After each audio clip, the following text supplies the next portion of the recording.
Siz cadunu tapa bilirsiniz. Gəlib bizim evimizdə cadu çıxarda bilərsiniz. Cadunu necə tapaq? Cadunu necə batil edək? Bu kimi sualları çox verirlər, çox müraciət edirlər və bu videonu sona qədər izləsəz, birincisi cadunu özünüz tapacaqsınız, ikincisi özünüzü qondarma cindarlardan, cadu çıxardanlardan qoruyacaqsınız. Həmçinin pulunuza da qənaət edəcəksiniz. Sona qədər izləyin, bütün yolları sizə öyrədəcəm.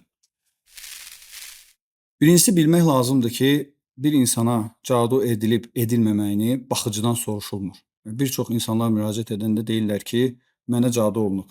Soruşuram hardan bilirsən? Deyir baxdırmışam, mənə deyiblər. Filan kəs baxdırıb, mənə deyiblər ki, sənin üzərində cadu əməli var.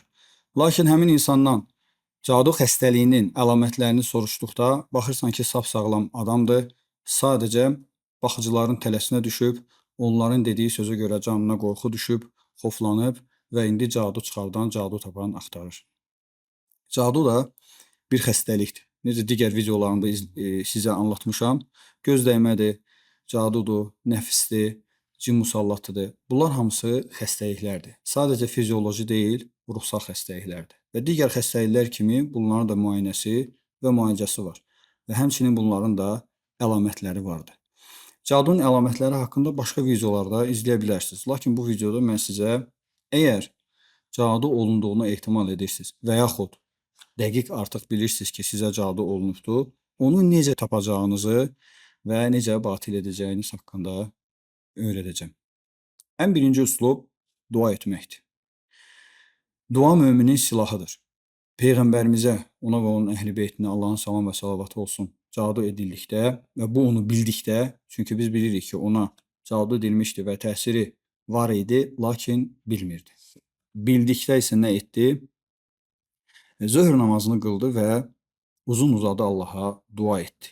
Çoxlu-çoxlu dua etdikdən sonra yatdı və yuxuda Allah Taala ona edilən cadunun, əməlin yerini göstərdi və beləcə oyandıqda gedib o cadunu tapıb batil etdilər. Bu birinci üslub, yəni dua etmək. Və bu üslubu kiçiltməyin. Mənə müraciət edən şəxslərin arasında özləri evdə dua edərək sonra yuxuda cadunun yerini görüb, gedib öz həyətindən cadunu çıxaran insanlar olubdur. Həmçinin ruqyə əsnasında, ruqyə dinləyərkən, yaxud ruqyə oxunarkən bunun, yəni bu müalicənin təsiri olaraq, nəticəsi olaraq yenə həmin insanlar, xəstələrimiz yuxuda cadunun yerini görüblər. Ona görə dua etdikdə imanla, Allaha olan təvəkküllə, inancla, səmimi olaraq Allahdan istəyin və inşallah Allah Taala sizə, əgər sizə cadu edilibsə, onun yerini göstərəcəkdir. İkinci üslub ruqyə ilə müalicə olunmaq.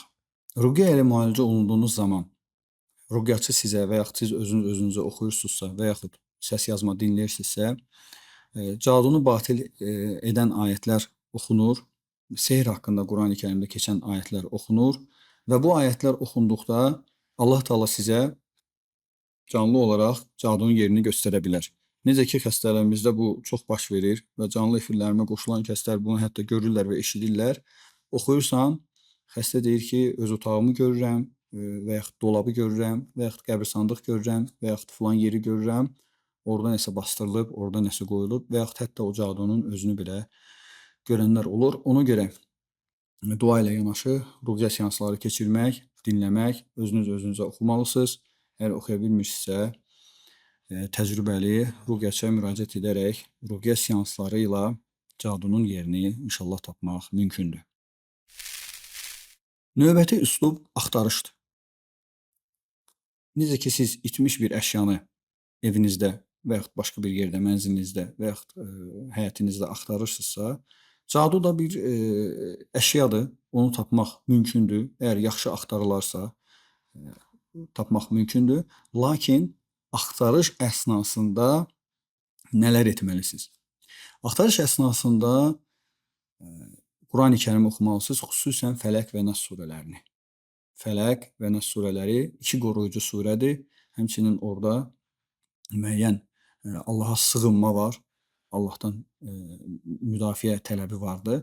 Və siz, məsələn, əgər düşünürsünüz ki, cadu sizin otağınızdadır, çünki digər başqa otaqlarda özünüzü sağlam hiss etdiyiniz təqdirdə öz otağınıza yaxınlaşarkən və yaxud ora girərkən özünüzü pis hiss edirsiniz, baş ağrıları olur, gecə yatanda narahat olursunuz. Bu təqdirdə ehtimal olunur ki, cadu sizin otağınızdadır və siz öz otağınıza daxil olaraq Fələq və Nəs surələrini təkrar-təkrar oxuyaraq otağı gəzirsiniz və axtarırsınız.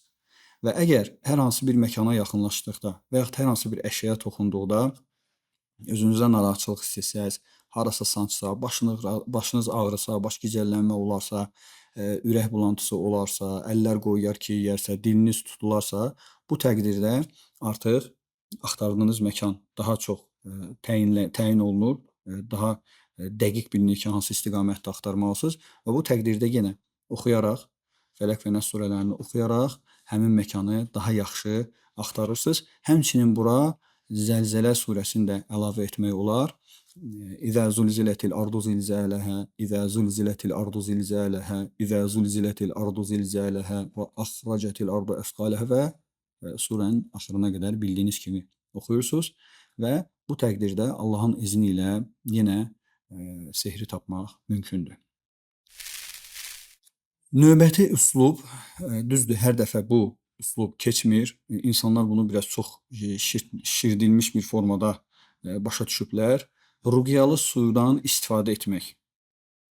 Əgər yenə sehr məsəl üçün bu otaqda olması, müəyyən bir yerdə olması ehtimal olunursa və yaxud həyətinizdə olması ehtimal olunursa, ruqyalı su götürərək həmin otağı, müəyyən əşyaları, dolabı, yatağınızı, altını, arxasını ruqyalı su səpərək gəzirsiniz və ola bilsin ki, hər hansı bir əşyanın üzərinə həmin ruqyalı su toxunduqda daxildə bir narahatçılıq olsun və həmçinin siz bilirsiniz ki, əgər videolarımı izləyirsinizsə, bilirsiniz ki, insana cadu edilibsə və bunun təsiri olubsa, mütləq şəkildə onun bədənində cin musallatı olmalıdır və ola bilsin ki, ruqyalı su həmin cadu əşyasına toxunduqda və yaxud onun gizlənən bir yerə toxunduqda, səpildikdə o su insan yəni daxilində müəyyən bir narahatçılıq olacaq. Hətta cin məsələn qışqıra bilər, müəyyən əziyyət çəkə bilər.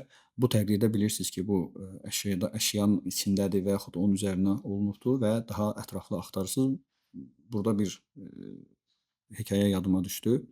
Bir qızda cadu olunmuşdu və ruqyatçı, söhbət məndən getmir, başqa ölkədə baş vermiş bir şeydir və ruqyatçı həmin onun otağında suyu səpərkən bu su onun ən çox sevdiyi oyuncağa dəyir və daxildəki cin qışqırır və oyuncağı açdıqda cadunun onun içində gizləndiyini bəlli edirlər. Bu üslublar faydalı, dinimiz tərəfindən icazəli və doğru olan üslublardır. Bir neçə kəlmə də doğru olmayan və bizim dinimiz tərəfindən bəyənilməyən üslublar haqqında da sizə xəbər verəcəm. Bu da baxıcılara müraciət etməkdir. Bir çox insanlar ilkin olaraq baxıcı yanına getdikdə, ümumiyyətlə deyim ki, bilməlisiniz və əgər məni izləyirsinizsə artıq bilirsiniz, dinimiz baxıcı yanına getməyə qadağan edir. Peyğəmbərimiz sallallahu aleyhi və səlləmə deyir ki, bir kəs baxıcının yanına gedərsə, ondan namaz 40 gün qəbul olunmaz. Yəni, əgər siz bir baxıcı yanına gedirsinizsə, 40 gün qıldığınız namazlar Allah tərəfindən qəbul olunmayacaq və buna görə mükafat qazanmayacaqsınız. Və kim baxıcıya inanarsa, yəni getdiyinizə görə namazlar qəbul olunmur, inanarsa, baxıcının dediyi o sözlərə inanarsa, Muhammədə nazil olana küfr etmiş olar. Yəni, İslam dininə, Qurana küfr etmiş olar. Ona görə ilk addım olaraq baxıcıya getmək qadağandır, haramdır, bunu bilməlisiniz. Əgər getmişsinizsə və yaxud kimsə sizin yerinizə gedib və sizə deyilibdir ki, sizə cadu edilib, onu tapıb batil etmək lazımdır. Artıq mən sizə o üslubları öyrətdim. Lakin bir çox insanlar tənbəllikdən, imanının zəif olmasından, inancının zəif olmasından, təvəkkülünün zəif olmasından nə edir? Deyir, qoy mən pul verim, qoy kimsə gəlib onu tapsın və siz özünüz də görürsünüz ki, TikTokda, Instagramda səhifələr vardır, qadınlar gedirlər, qışqırırlar, bağırırlar, tapırlar, şou göstərirlər, kəsirlər, çıxardırlar və o caduları çıxardırlar. Burada bu haqda 2 kəlmə deyəcəm, çünki buna dair ayrı bir video çarx olacaq. Birincisi, o insanlar Cadunu axtaran insanlar nə vergili insandır, nə də qeybi bilmir. Yəni onlar divanın içində gizlədilən bir əşyanı heç vaxt görə bilməz. Onların rentgen gözü yoxdur. Divarın içində gizlənilən bir əşyanı tapa bilməz. Torpağın altında basdırılmış bir şeyi görə bilməz. Bu fizika qanunlarına ziddir.